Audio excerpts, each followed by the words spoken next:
Welcome to Bhavat media. ముందుగా headlines.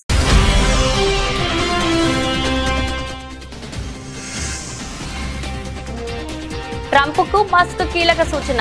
టారిఫ్లపై తగ్గడమే మేలన్న dose సారథి.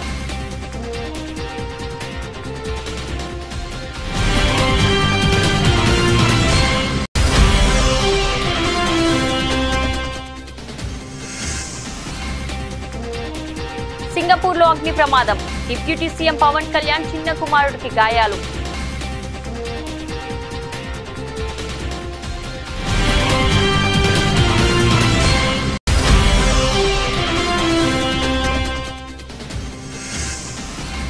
జమ్మూ కాశ్మీర్ లో అమిత్ షా సుడిగాలి పర్యటన.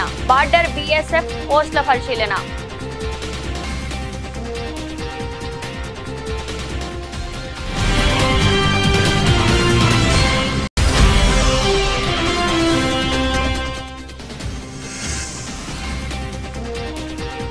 రెండు లక్షల మంది ఏఐ ఇంజనీర్లు తయారు చేయడమే ప్రభుత్వ లక్ష్యం వెల్లడించిన మంత్రి శ్రీధర్ బాబు.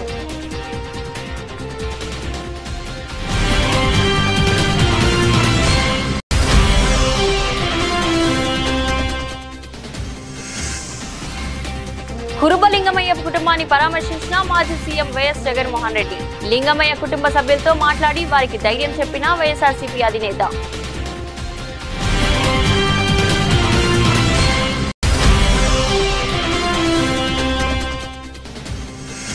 అసెంబ్లీ ఆవరణలో పూలే విగ్రహం ఏర్పాటుకై ఇందిరా పార్క్ వద్ద ఎమ్మెల్సీ కవిత నిరాహార దీక్ష. అనుమూల ఇంటెలిజెన్స్ తో రాష్ట్రానికి ప్రమాదమని విమర్శలు.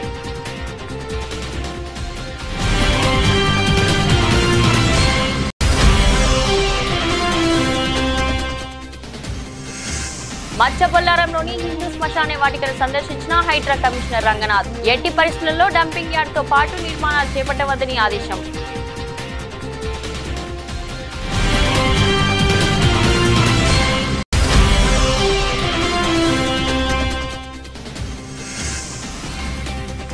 ఈ నెల 20న వరంగల్లో బీఆర్ఎస్ పార్టీ రజతోత్సవ వేడుకలు. పండుగ వాతావరణంలో నిర్వహిస్తామన్న మాజీ మంత్రి ఎమ్మెల్యే తలసాని శ్రీనివాస్ యాదవ్.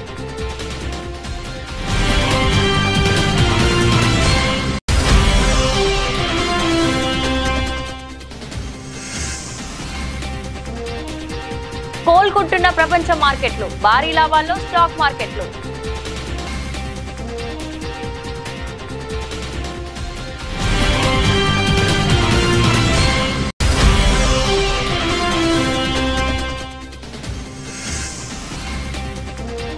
ఉత్కంఠ పోర్లో ఆర్సీబీదే విజయం. ముంబై 4వ ఓటమి.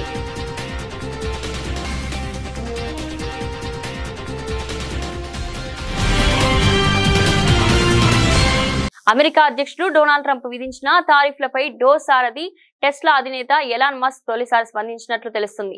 చైనా విషయంలో తారీఫ్ యుద్ధాన్ని ఆపాలని, ఈ విషయంలో కాస్త తగ్గితేనే మేలని ట్రంప్ కు సూచించారని సమాచారం. ఇటీవల ట్రంప్ తో జరిగిన భేటీలో మస్క్ ఈ అభిప్రాయాన్ని వెలుబుచ్చినట్లు తెలిసింది. అయితే ఈ విషయంపై ఎలాంటి అధికారిక ప్రకటన వెలువడలేదు. ఈ మేరకు పలు ఆంగ్ల మీడియాలో కథనాలు వెల్లడిస్తున్నారు.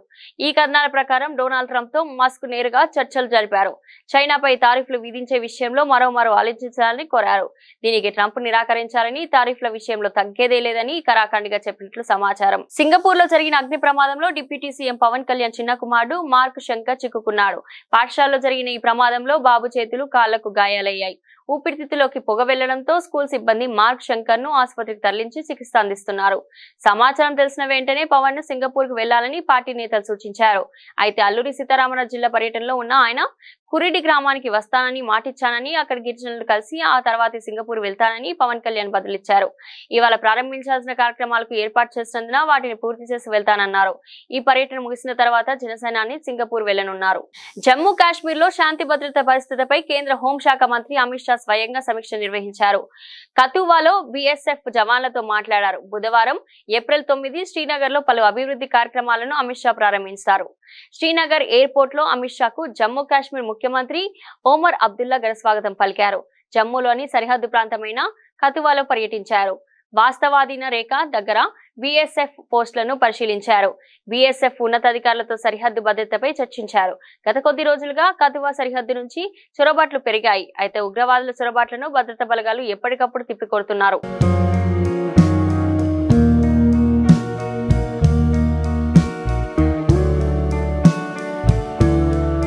తెలంగాణ నుంచి 2 లక్షల మంది ఆర్టిఫిషియల్ ఇంటెలిజెన్స్ ఇంజనీర్ల తయారు చేయాలన్నదే తమ ప్రభుత్వ లక్ష్యమని రాష్ట్ర ఐటీ పరిశ్రమల శాఖ మంత్రి దుద్దిల్ల శ్రీధర్ బాబు అన్నారు.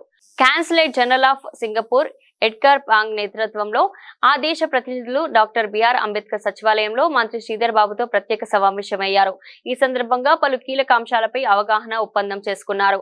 తాజా నిర్ణయంతో రాష్ట్రంలో నిరుద్యోగ ఇంజనీర్లకు మేలు జరుగుతుందని ఈ సందర్భంగా మంత్రి శ్రీధర్ బాబు తెలిపారు. ఎమర్జింగ్ టెక్నాలజీస్ తో హబ్ గా తెలంగాణను మార్చేందుకు తీసుకుంటున్న చర్యలను ఈ సందర్భంగా మంత్రి శ్రీధర్ బాబు సింగపూర్ ప్రతినిధులకు వివరించారు. ఈ రంగంలో ఉపాధి అవకాశాలను అందిపుచ్చుకునేలా తెలంగాణ యువతను తీర్చిదిద్దుతామన్నారు. అంతర్జాతీయ ప్రమాణాలతో నెలకొల్పుతున్న ఫ్యూచర్ సిటీ అక్కడే ఏర్పాటు చేయబోతున్న ఏఐ యూనివర్సిటీ గురించి తెలిపారు. ఫ్యూచర్ సిటీలో భాగస్వామ్యమయ్యేందుకు అనేక అంతర్జాతీయ సంస్థలు ముందుకొచ్చాయన్నారు. ఇటీవల దారుణ హత్యకు గురైన కురుబ లింగమయ్య కుటుంబాన్ని వైఎస్ఆర్సీపీ అధినేత మాజీ సీఎం వైఎస్ జగన్మోహన్ రెడ్డి పరామర్శించారు. లింగమయ్య కుటుంబ సభ్యులతో మాట్లాడి వారికి ధైర్యం చెప్పారు. ఆ కుటుంబానికి భరోసా ఇచ్చారు. అనంతరం వైఎస్ జగన్ మీడియాతో మాట్లాడుతూ చంద్రబాబు పాలనలో ఆంధ్రప్రదేశ్ రాష్ట్రం బీహార్ లాగా మారుతుందని మండిపడ్డారు. అలాగే పోలీసు అధికారులకు జగన్ వార్నింగ్ ఇచ్చారు. పోలీసులు చంద్రబాబుకు వాచ్మెన్ లాగా ప్రవర్తిస్తున్నారని ఆరోపించారు. పోలీసులు ఎవరైతే చంద్రబాబు నాయుడు గారిని మెప్పు కోసం చంద్రబాబు నాయుడు గారి మెప్పు కోసం ఎవరైతే వాళ్ళ టోపీ మీద ఉన్న సింహాలకు సెల్యూట్ చేయకుండా చంద్రబాబు నాయుడు గారికి వాచ్మెన్ల కింద పనిచేస్తా ఉన్న ఆ ప్రతి పోలీస్ అధికారికి చెప్తా ఉన్నా, ఎల్లకాలం చంద్రబాబు నాయుడు గారి పరిపాలన సాగదు. చంద్రబాబు నాయుడు గారి పరిపాలన త్వరలోనే వస్తుంది. ప్రతి పోలీస్ అధికారికి కూడా చెప్తా ఉన్నా, మీ బట్టలు ఓడదీస్తామని చెప్పి ప్రతి పోలీస్ అధికారికి చెప్తా ఉన్నా, మీ యూనిఫామ్ తీస్తాం, చట్టం మిమ్మల్ని నిలబెడతాం, దోషులుగా మిమ్మల్ని నిలబెట్టి మీ యూనిఫామ్ తీయించి మీకు ఉద్యోగాలు లేకుండా చేస్తామని కూడా ఈ సందర్భంగా ఇప్పటికైనా చెప్తా ఉన్నా, ప్రతి పోలీస్ అధికారిలో కూడా మార్పు తెచ్చుకోండి. ఎల్లకాలం ఇదే పరిపాలన సాగదు. మీరు చేసిన ప్రతి పనికి కూడా వడ్డీతో సహా లెక్కేసి మిమ్మల్ని దోషులుగా నిలబెట్టి మీతో కక్కిచ్చే కార్యక్రమం ఖచ్చితంగా చేస్తామని చెప్పి కూడా ఈ సందర్భంగా ప్రతి పోలీసు అధికారికి కూడా చెప్తా ఉన్నాం. నేను అడుగుతా ఉన్నా, ఇదే రకమైన పాలనకు సంబంధించి నేను క్వశ్చన్స్ అడుగుతా ఉన్నా. చంద్రబాబు నాయుడు గారిని అడుగుతా ఉన్నా, పోలీసులను అడుగుతా ఉన్నా, అయ్యా మీరు చేసేది న్యాయంగా ఉందా, మీరు చేసేది ధర్మంగా ఉందా అని చెప్పి నేను అడుగుతా ఉన్నా. మీరు చేస్తూ ఉన్న ఈ రాంగ్ ప్రెసిడెంట్ వల్ల రాష్ట్రం ఈరోజు బీహార్ కన్నా నాశనమైన పరిస్థితుల్లో ఈరోజు తయారవుతా ఉంది. రాష్ట్రం ప్రతి చర్య మనం చేసేది డెమోక్రసీలో సిగ్గుతో తలంచుకునే కార్యక్రమానికి మీరంతా కూడా సిగ్గు లేకుండా చేస్తా ఉన్నారు. ఏఐ అంటే ఆర్టిఫిషియల్ ఇంటెలిజెన్స్ కాదని అనుముల ఇంటెలిజెన్స్ అని, ఈ అనుముల ఇంటెలిజెన్స్ తో రాష్ట్రానికి ప్రమాదమని బీఆర్ఎస్ ఎమ్మెల్సీ కల్వకుంట్ల కవిత అన్నారు. అసెంబ్లీ ఆవరణలో పూలే విగ్రహం ఏర్పాటుకై కవిత మంగళవారం ఇందిరా పార్క్ వద్ద నిరాహార దీక్ష చేశారు. ఈ సందర్భంగా ఆమె మాట్లాడుతూ ఆర్టిఫిషియల్ ఇంటెలిజెన్స్ తో చాలా ప్రమాదం ఉందని సీఎం రేవంత్ రెడ్డి అంటున్నారని, వాస్తవానికి అనుముల ఇంటెలిజెన్స్ తోనే రాష్ట్రానికి ప్రమాదమని వ్యాఖ్యానించారు. అనుముల ఇంటెలిజెన్స్ రాష్ట్రంలో విధ్వంసం సృష్టిస్తుందని కవిత అన్నారు. అనుముల ఇంటెలిజెన్స్ పక్కకు జరిగితే తప్ప రాష్ట్రం బాగుపడే పరిస్థితి కనిపించడం లేదని చెప్పారు. ప్రజలను మోసం చేయడమే అనుముల ఇంటెలిజెన్స్ పని అని విమర్శించారు. అనుముల ఇంటెలిజెన్స్ వాడి కులగణను తప్పుదోవ పట్టించారని, బీసీకి అన్యాయం చేస్తున్నారని అన్నారు. సర్వే వివరాలను అసెంబ్లీలో పెట్టకుండా ఆర్టిఫిషియల్ ఇంటెలిజెన్స్ వినియోగించి అధ్యయనం చేసిన తర్వాత రిజర్వేషన్ ఇస్తారంట అని ఎద్దేవా చేశారు. బీఆర్ఎస్ హయాంలో సమగ్ర కుటుంబ సర్వే వివరాలను వెబ్సైట్ లో పెట్టామని, కాంగ్రెస్ ప్రభుత్వానికి ఆ ధైర్యం ఎందుకు లేదని కవిత ప్రశ్నించారు. బిల్లుల ఆమోదం తర్వాత అన్ని పార్టీలకు ప్రధాని వద్దకు తీసుకెళ్తామని సీఎం అన్నారని, కానీ ఇప్పటి వరకు అఖిల పక్షాన్ని ఢిల్లీకి తీసుకెళ్లలేదని ఆరోపించారు. బీజేపీతో రేవంత్ రెడ్డికి లాలూచి ఉన్నదని, బీజేపీని కాపాడడం కోసం కాంగ్రెస్ పార్టీ ఢిల్లీకి అఖిల పక్షాన్ని తీసుకెళ్లడం లేదని ఆరోపణలు చేశారు. ఆర్టిఫిషియల్ ఇంటెలిజెన్స్ తోని చాలా ప్రమాదం ఉందని హెచ్సియులో మనమేమో చేసినామని నిన్ననే మళ్ళా సీఎం గారు చెప్పిండ్రు. నాకైతే ఏమనిపిస్తుందంటే ఇగో ఇది చూస్తుంటే ఆర్టిఫిషియల్ ఇంటెలిజెన్స్ అంటే ఏఐ అంటే ఆర్టిఫిషియల్ ఇంటెలిజెన్స్ కాదు, ఏఐ అంటే అనుమూల ఇంటెలిజెన్స్. ఏఐ అంటే అనుమూల ఇంటెలిజెన్స్. ఈ అనుమూల ఇంటెలిజెన్స్ వాడి మా కులగణను తప్పుతో పట్టించి బీసీ కులాలకు అన్యాయం చేసే ప్రయత్నం జరుగుతుంది తప్పితే ఇంకోటి కాదు. కాబట్టి ఈ అనుమూల ఇంటెలిజెన్స్ మొత్తం రాష్ట్రంలో విధ్వంసం సృష్టిస్తున్నది. అనుమూల ఇంటెలిజెన్స్ పక్కకు జరిగితే తప్ప రాష్ట్రం బాగుపడే పరిస్థితి కనబడతలేదు. అది కులగణన కావచ్చు, హెచ్సియు కావచ్చు, ఇంకోటి కావచ్చు. మేడ్చల్ జిల్లా మచ్చబొల్లారంలో ఇటీవల శ్మశాన వాటికను డంపింగ్ యార్డ్ గా మారుస్తున్నారని, పలు నిర్మాణాలు చేపడుతున్నారని కాలనీ వాసులు ఫిర్యాదు చేసిన నేపథ్యంలో రంగన శ్మశాన వాటిక స్థలాన్ని పరిశీలించారు. హిందూ శ్మశాన వాటిక కోసం కేటాయించిన స్థలాన్ని కబ్జా చేస్తూ డంపింగ్ యార్డ్ గా మార్చేందుకు ప్రయత్నించడం సరికాదని అన్నారు. హిందూ శ్మశాన వాటికలో ఎట్టి పరిస్థితుల్లో డంపింగ్ యార్డ్ తో పాటు నిర్మాణాలు చేపట్టవద్దని అల్వాల్ మున్సిపల్ డిప్యూటీ కమిషనర్ కు రంగన సూచించారు. డంపింగ్ యార్డ్ కోసం కేవలం 2 ఎకరాల స్థలాన్ని మాత్రమే కేటాయించాలని, దాదాపు 5 ఎకరాలలో డంపింగ్ చేయడం సమంజసం కాదని అన్నారు. ఈ శ్మశాన వాటిక అంటే ఈ గ్రేవ్ యార్డ్ దగ్గరికి రావడం జరిగింది. ఇక్కడ గత కొన్ని రోజులుగా ఇక్కడ స్థానికులు ఇక్కడ చెత్తని డంప్ చేస్తున్నారు. అంటే ఇది ఒక కలెక్షన్ యార్డ్గా వాడుతూ ఇక్కడ సార్టింగ్ స్టేషన్ కూడా పెట్టి ఇక్కడ జరుగుతున్న దీన్ని వీళ్ళకి యాక్చువల్గా అలాట్ చేసింది. అంటే ఇక్కడ చేస్తున్నటువంటి సంస్థ ఏదైతే ఉందో రామ్కి అనే వారు వాళ్ళకి కాంట్రాక్ట్ ఇవ్వడం, వాళ్ళు 2 ఎకరాలకి అలాట్ చేస్తే వాళ్ళు కొంచెం ఎక్స్ట్రాగా ఇంకొక 3-4 ఎకరాలు ఆక్రమించి చేశారనేది ఇక్కడ స్థానికంగా కంప్లైంట్. అంటే వాళ్ళకి ఇచ్చిన దానికంటే ఎక్కువగా ఉన్న ఏరియాలో తీసుకున్నారు. ప్లస్ చెత్త డంప్ చేయడం వల్ల ఇక్కడ వీళ్ళకి ఇక్కడ కొంత ఇబ్బందులు వస్తున్నాయి ఉన్నట్టు చుట్టుపక్కల ఉన్న కాలనీస్కి అనేది కూడా that was another complaint. Plus ఇది గ్రేవ్ యార్డ్లో వీళ్ళు వర్క్స్ చేయడంతో అక్కడ చాలా చోట్ల ఏదైతే కనుక వీళ్ళు గతంలో పూడ్చినటువంటి ఇది రెమినెంట్స్ ఏదైతే ఉన్నాయో బోన్స్ ఇట్లాంటివన్నీ కూడా అవి కూడా ట్రేస్ అవుట్ అయ్యి దాంతో కొంత ఇబ్బందిగా ఉన్నదనేటువంటిది ఈ కంప్లైంట్స్ నేపథ్యంలో ప్లస్ రాజకీయ ప్రతినిధులు కూడా గత ఎక్స్ఎమ్మెల్యే గారు మైనపల్లి హనుమంతరావు గారు, ప్రస్తుత ఎమ్మెల్యే గారు రాజశేఖర్ రెడ్డి గారు, ప్రస్తుత ఎంపీ గారు ఈటల రాజేందర్ గారు, ఇక్కడ ఇది మన మల్కాజ్గిరి ఎంపీ గారు, వీరందరూ కూడా రిప్రజెంట్ చేయడం జరిగింది. మొన్న శనివారం రోజున మంత్రి గారు శ్రీధర్ బాబు గారి దగ్గర నన్ను కూడా పిలిచారు. ఈటల రాజేందర్ గారు ఎంపీ గారు వచ్చినప్పుడు కూడా పిలిచినప్పుడు అక్కడ కూడా మీటింగ్ అయింది. సో పబ్లిక్ ఏదైతే ఈ ప్రాబ్లమ్ని ఎక్స్ప్రెస్ చేశారో ఈ ప్రాబ్లంకి ఒక సొల్యూషన్ తీసుకురావాలనేది మంత్రి గారు మాకు ఆదేశించారు. అట్లానే జిహెచ్ఎంసీ కమిషనర్ ఇలంబర్జీ గారికి కూడా ఆదేశించారు. సో ఈ నేపథ్యంలో ఇక్కడికి రావడం జరిగింది. సో దీన్ని తప్పకుండా రిజాల్వ్ చేస్తాము. రిజాల్వ్ చేసి దీనికి అంత డిస్కషన్ మీద రిజాల్వ్ చేసి పబ్లిక్ ఏదైతే వాళ్ళ కన్సర్న్స్ ఉన్నాయో అన్నింటినీ కూడా తప్పకుండా అడ్రస్ చేసేదానికి చేస్తాము. సో అప్పటిదాకా ఇక్కడ ఏదైతే కన్స్ట్రక్షన్ యాక్టివిటీ జరుగుతుందో ఆ కన్స్ట్రక్షన్ యాక్టివిటీ కూడా జరగకుండా ఆపాలని చెప్పి కూడా మేము యాదాద్రి భువనగిరి జిల్లా యాదగిరిగుట్ట మండలం మూసాయిపేట గ్రామంలో పిఎస్సిఎస్ వరి ధాన్యం కొనుగోలు కేంద్రాన్ని తెలంగాణ రాష్ట్ర ప్రభుత్వ విప్ ఆలేరు ఎమ్మెల్యే శ్రీ వీళ్ల ఐలయ్య గారు ప్రారంభించారు. ఈ కార్యక్రమంలో Aleru market committee chairman Ayanala Chaitanya Mahender Reddy, PSCS chairman Ramireddy, PCS డైరెక్టర్లు, రైతుల ప్రజలు పాల్గొన్నారు. ఈ సందర్భంగా ఎమ్మెల్యే వీళ్ల ఐలయ్య గారు మాట్లాడుతూ మూసాయిపేట నా సొంత గ్రామం లాంటిది. వ్యవసాయం చేసినా ఏ రైతు కూడా ఇబ్బంది పడకుండా ఉండాలని రైతులు తీసుకొచ్చిన ధాన్యాన్ని త్వరితగతిన కొనుగోలు చేయాలన్నట్లు తెలిపారు. రైతులు అమ్మిన 3 రోజుల్లోనే వారి ఖాతాలోకి డబ్బులు జమ చేసే విధంగా ఈ ప్రభుత్వం చర్యలు తీసుకుంటుందని అన్నారు. ఎంపీడీసీ ఎలక్షన్లు వస్తాయి, ఎవరు జెండాలు పట్టుకుందాం. ఎమ్మెల్యే ఎలక్షన్లు వస్తాయి, ఎవరు జెండాలు పట్టుకుందాం. ఎలక్షన్లు అయిపోయిన తర్వాత అందరం కలిసికట్టుగా ఈ ప్రాంతం అభివృద్ధి చేసుకోవాలి. ఈ ప్రాంతం రైతన్నలకు పెద్దపీట వేసుకోవాలి. ఇలా 100-120 చెరువులు నింపినోని నా సొంత చెరువును ఎందుకు నింపలేకపోతా మీరు ఆలోచన చేయరి. దాని సోర్స్ ఎట్లుంటే అవసరమైతే దానికి లిఫ్ట్ పెడితే తప్ప లేకపోతుంది. ఒక తలమాషుడు అంటాడు ఐలే వెంచర్ ఉంది, ఐలే వెంచర్లకు నేను 100 ఎకరాలు ఇవ్వడానికి సిద్ధంగా ఉన్నా. నా సొంతం 10 ఎకరాలు ఇవ్వడానికి ఉన్నా. ఎవరో తమ్ముడు ఎందుకు పనికిరాని మాటలు మాట్లాడతాడు. ఆ తలమాషుడు వాని ఊళ్ళో 3 సార్లు చెరువు నింపినా వాడు నీళ్ళేమంటాడు. మసాపేట చెరువు నింపలేదా? అంత పెద్ద చెరువు నింపినాం. మన ఎంపీ గారు పైసలు సొంతంగా పెట్టుకొని కట్టగట్టి తెచ్చిండు. నేనేమంటున్నా, దయచేసి రైతుల విషయంలో రాజకీయాలొద్దు. మనకు పార్టీలు లేవు. రైతుల బాగు కోసం, ఈ ప్రజల బాగు కోసం అన్ని రకాల చేద్దాం. ఇలా పార్టీలు ఏవైనా రైతుల కోసం మనం పిఎస్ సెంటర్లో ఐకేపీ సెంటర్ ఓపెన్ చేస్తామా. రైతు విషయంలో ఎక్కడ కూడా ఏ పార్టీ కూడా అది టీఆర్ఎస్ కానీ, బీజేపీ కానీ, కాంగ్రెస్ కానీ, కమ్యూనిస్ట్ కానీ రైతుల కోసం పనిచేద్దాం. ఇది చక్కటి అవకాశం. ఈ కాంగ్రెస్ పార్టీ రైతులకు పెద్దపీట వేసింది. పెద్దలు ఇప్పుడు చెప్పారు ఏబీవీజీ బ్యాంక్ ఉన్నప్పుడు అందులో కొంత డబ్బులు పడి కూడా ఆ అకౌంట్ మిస్ మ్యాచ్ వల్ల అది తెలంగాణ బ్యాంక్ కాలేదు కాబట్టి కొంత అమౌంట్ వాపసు పోయిందని చెప్తున్నారు. తప్పకుండా అది ప్రభుత్వం దృష్టి తీసుకుపోయి వ్యవసాయ శాఖ మంత్రులతో మాట్లాడి అవసరమైతే ముఖ్యమంత్రితో మాట్లాడి వాళ్ళకు వచ్చేటట్టు చేద్దాం. ఇంకా కూడా కొంత రుణమాఫీ గానాలు టెక్నికల్ ఇష్యూల వల్ల కానీ ఇంకేదైనా ప్రాబ్లం ఉంటే తప్పకుండా రైతులకు బాగు చేయాలనే 21,000 కోట్లతోటి 25 లక్షల మందికి ఇచ్చి కొంత 10%, 20% ఇంకే పర్సెంట్ ఉందో ఆ percent ఇవ్వడానికే.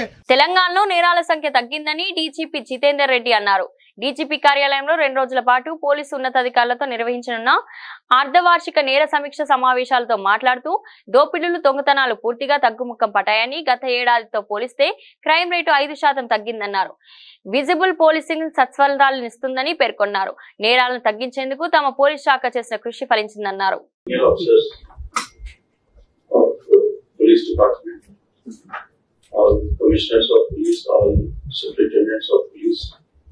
ASPs under training, all ladies and gentlemen, good morning. I welcome all of you for this second half year verification for the period July to December 24. In fact, we scheduled it in January also and February also. Somehow we could not hold it, so it is little delayed, but whatever it may be, there are a lot of other issues also to be discussed, and we need to have a policy discussion also on some of the issues. So I welcome all of you. I request all of you to be alert, and if you feel that anybody needs 5 minutes break or something, they can go and come back individually. Then we'll have discussion on almost all issues related to the police department. పండుగ వాతావరణంలో BRS party రజతోత్సవ వేడుకలు నిర్వహించనున్నట్లు మాజీ మంత్రి Sanath Nagar MLA Talasani Srinivas Yadav తెలిపారు.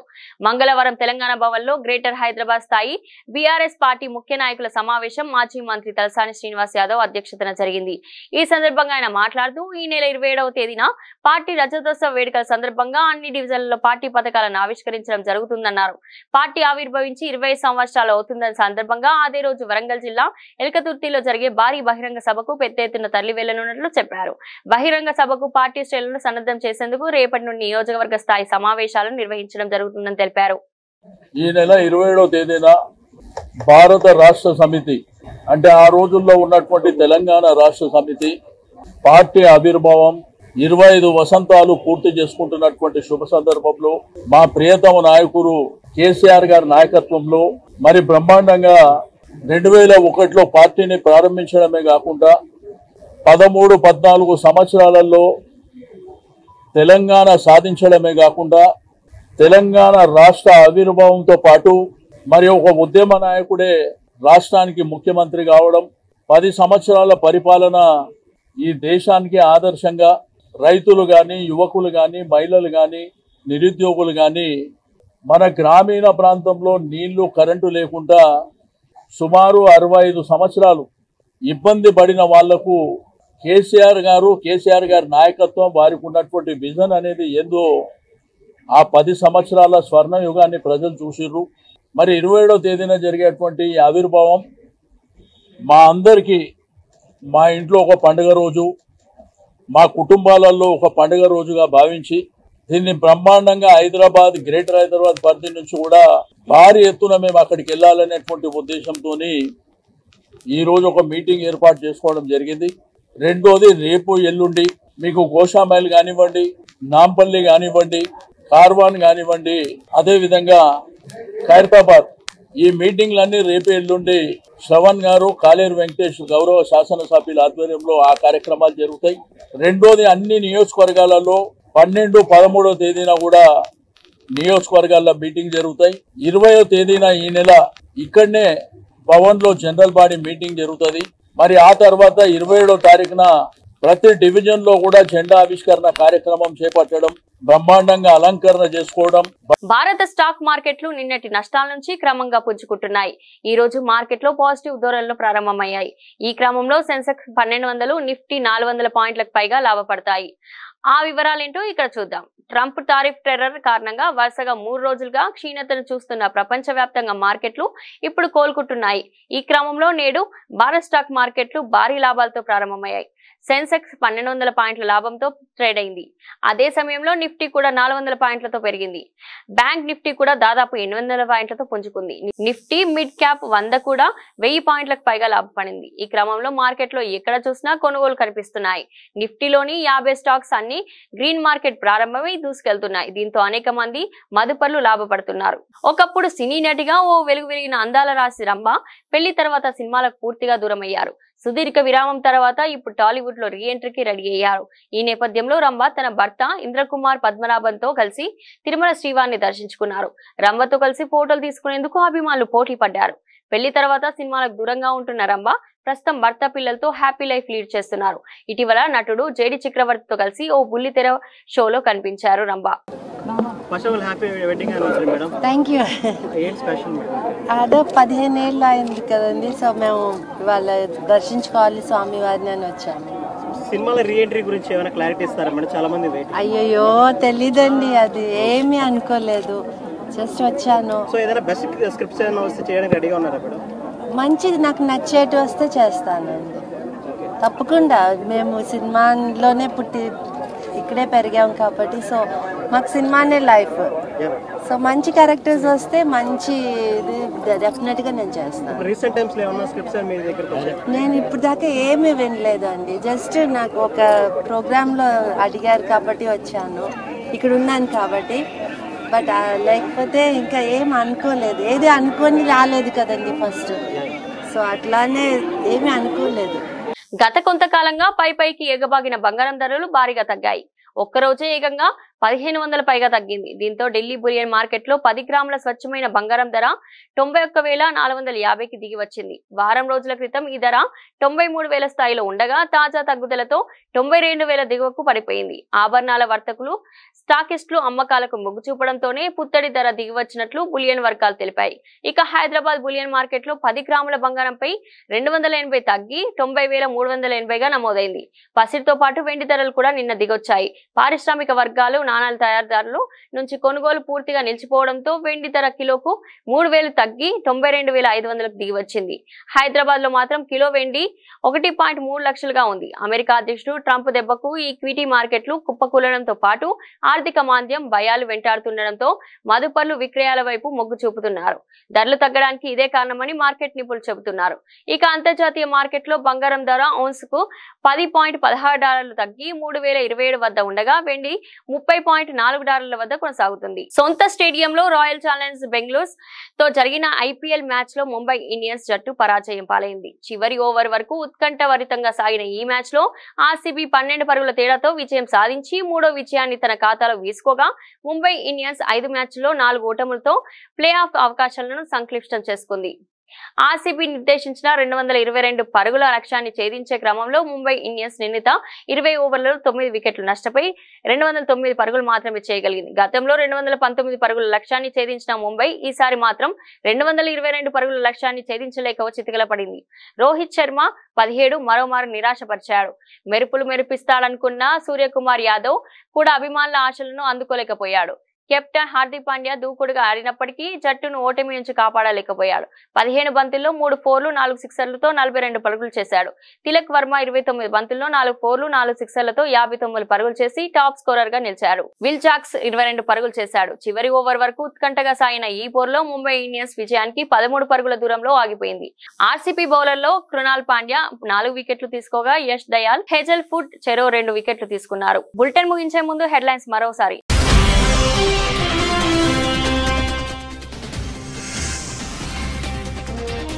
Trump కు Musk కీలక సూచన, టారిఫ్లపై తగ్గడమే మేలన్న డోస్ సారథి.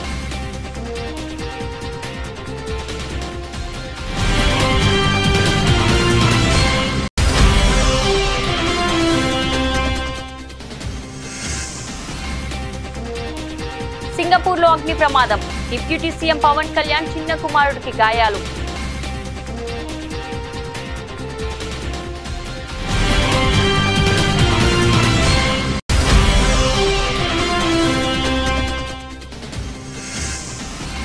జమ్మూ కాశ్మీర్ లో అమిత్ షా సుడిగాలి పర్యటన, బార్డర్ బీఎస్ఎఫ్ పోస్టుల పరిశీలన.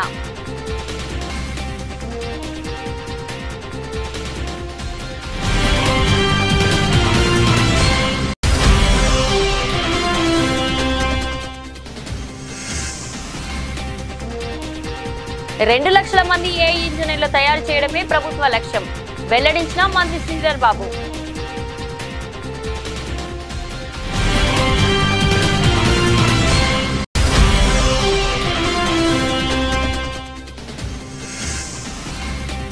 కురుబ లింగమయ్య కుటుంబాన్ని పరామర్శించిన మాజీ CM YS Jaganmohan Reddy.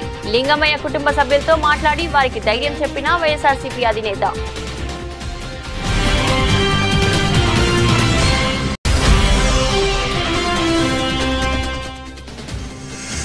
Assembly ఆవరణలో పూలే విగ్రహం ఏర్పాటుకై ఇందిరా పార్క్ వద్ద ఎమ్మెల్సీ కవిత నిరాహార దీక్ష. అనుమూల ఇంటెలిజెన్స్ తో రాష్ట్రానికి ప్రమాదమని విమర్శలు.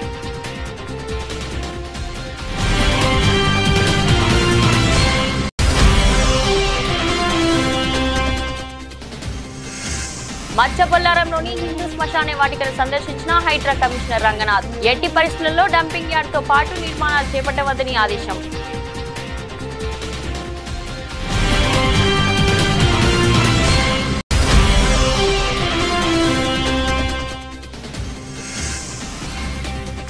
ఈ నెల 27న వరంగల్లో బీఆర్ఎస్ పార్టీ రజతోత్సవ వేడుకలు. పండుగ వాతావరణంలో నిర్వహిస్తామన్న మాజీ మంత్రి ఎమ్మెల్యే తలసాని శ్రీనివాస్ యాదవ్.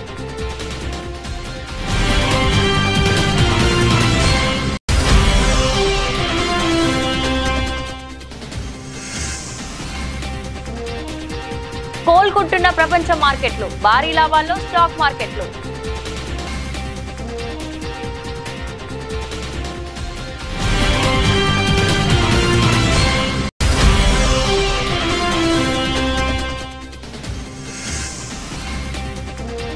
ఉత్కంఠ పోర్లో ఆర్సీబీదే విజయం, ముంబై 4వ ఓటమి.